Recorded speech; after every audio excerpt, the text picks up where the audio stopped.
Sadhguruji, one of the most trending questions that we have here on campus is FOMO, the fear of missing out.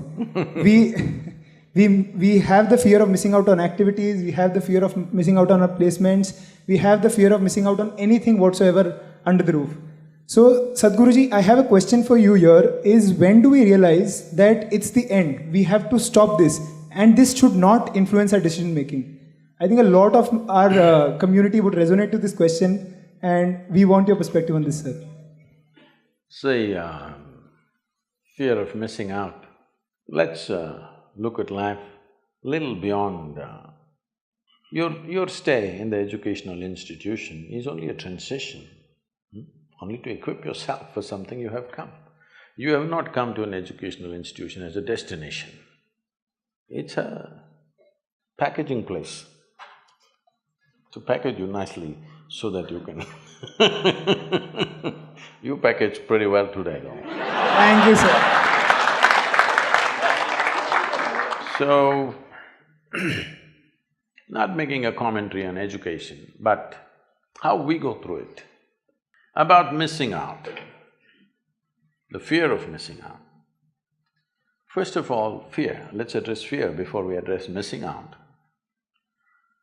Fear is always about what may happen or may not happen, right? Fear is not about what we are experiencing right now.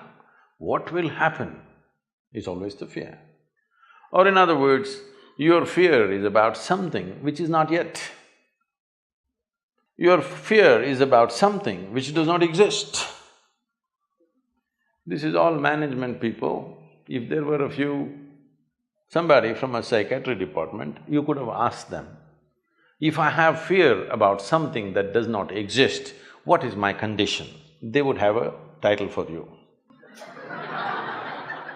Yes, NIMHANS is close by, I think. We can always consult, that is also a premier institution. We are suffering something which doesn't even exist. Yes? If you're suffering something that doesn't even exist, it is not about life, it is not about education, it's not about career, it is just about your mind being out of control. Is that not an important aspect that you should manage first before we allow you to manage an industry or a business? Is it not important, first of all, you learn to at least manage your mind? Hello? Isn't it important? If you do not know how to manage your mind, what the hell are you going to manage in the world? Managers are all freaking out and growing ulcers in their stomachs. Yes, today it's become normal, if you are a CEO by 45, if you don't have an ulcer, you are not a great CEO. Because you are managing by accident like this. The fear comes because there is an accidental possibility, isn't it? Tell me, let's say you don't know how to ride a bicycle. You sat on it, it was on stand, you were just pedaling for fun, and it came off stand and started rolling. Anxiety or no? Started rolling faster, fear or no? Very fast, terror or no? It's not because bicycle produces terror, it is just that you don't know how to ride. If you know how to ride, faster it goes, the better it is. Isn't it? Faster it goes, the better it is. The very basis why we created a bicycle is because we wanted to go faster than walking. That's the idea. But if you do not know how to ride, how much fear it creates. Right now your problem is not with the world, your problem is not with your education, your problem is your education system, right from kindergarten, hasn't told you a damn thing about how to manage yourself. They think you're going to manage the world without knowing how to manage yourself. When you are a mess, you can only create a mess, isn't it? You may be successful. Success happens for a variety of reasons. You know, success is not always 100% yours. There are situations, there are times which support us in many different ways. Of course, your bit is there, but just because somebody is successful, this doesn't mean they've figured out everything, this doesn't mean they're at ease with life, this doesn't mean their life is in some way fulfilled. No, Because today our idea of success is just doing little better than somebody else. You doing little better than somebody else means, and you're very happy about that, what it means is you're actually enjoying other people's failures. If somebody enjoys another person's failure, I call that sickness, not success. What do you call it? Hello? I enjoy that you failed. This is sickness, this is not success, isn't it? Unfortunately, this is how you're going. This is the reason why human potential is not unleashed. Because if you're racing with a lame person, you're just happy you're one step ahead of him. Only when you meet Mr. Bolt, you understand who the hell you are. Yes? Till then, you think you are a great runner because the other person doesn't have legs. So it's very important that there is nothing to miss out in life. Life is happening to all of us.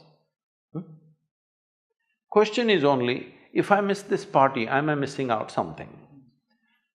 If I miss this examination, I am missing out something. If I miss this job, am I missing out something? This is simply because right now, who you are is not internally managed, it is externally stimulated. You're still in a very controlled campus, a very beautiful campus you have to say, wonderful campus. And you're in a very controlled campus atmosphere. When you step out into the world, if you leave it to the people to decide what happens within you, they're going to drive you crazy in no time. Here it's all managed for you, you're not managing this. It's managed for you, what should happen to you, what should not happen to you, somebody else is managing it. When you step out on the street, if you leave it to other people's hands that they can decide whether you're happy or unhappy, you're going to be miserable for sure because they're going to do many things. What happens within you must be determined by you, isn't it? And anyway, why are you copying people? Most people don't know what the hell they're doing. This happened. Shankaran Pillai joined Pentagon, he was working in Pentagon. Then he kept moving his work table from one office to another office, another office to another office, he went on moving around. Then he moved to the corridor, he moved into the garden, he moved here, there. Then he moved into the men's restroom and settled down there and started working. Everybody was looking at this, what's wrong with him, some problem? Initially they thought he's a Russian agent, then he thought he must be a Muslim terrorist, then they thought all those things, then everything ran out, he didn't cause any harm to anybody. Then he settled down in the men's restroom and started working. So they told the Pentagon's psychiatrist that this guy's gone loony, he's working in the men's room and he settled down and he's just doing his work there. So the psychiatrist just strolled in as if he wanted to use the men's room and started chatting. Then he found he was quite normal, everything was fine with him. He said, why are you sitting in the men's room and working? He said, I moved everywhere and saw. In the end, I find this is the only damn place where people know what they're doing.